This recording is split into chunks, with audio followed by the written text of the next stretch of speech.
कौन ओरियाए शिवजी बगिया लगवनी से कौन ओरियाना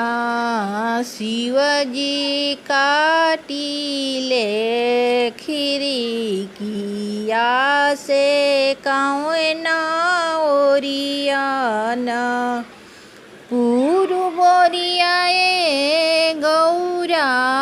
बगिया लगवनी से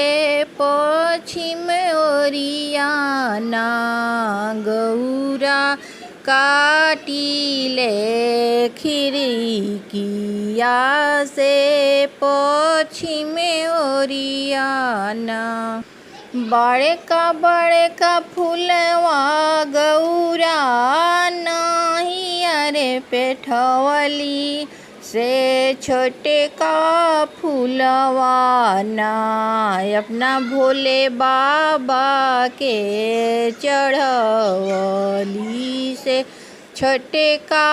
फूलवा ना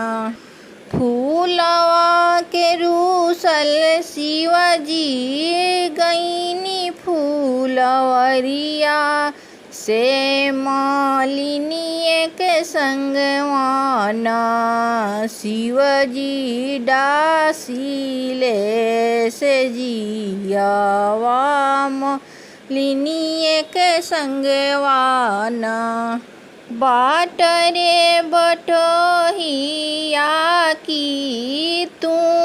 मोरा भैया की देख ले हौना हमरा शिवयर भंगिया के देख ले हौना देखनी में देखनी गौरा वही फूलवरिया से मालिनी के संगवाना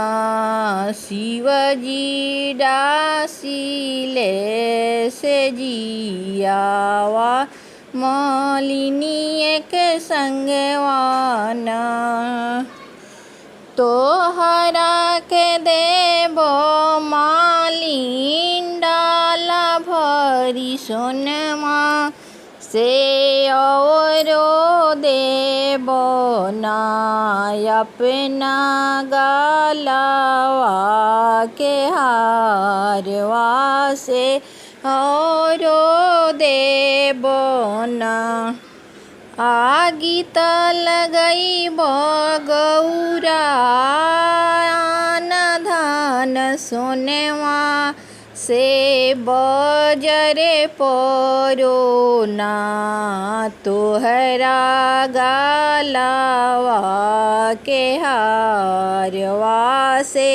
बजरे परो ना अरे नाही रे छोड़बो ना तोहरा शिवजी के साथवा से नाही रे छोड़बो ना गौरा शिवजी के साथवा से नाही रे छोड़बो ना।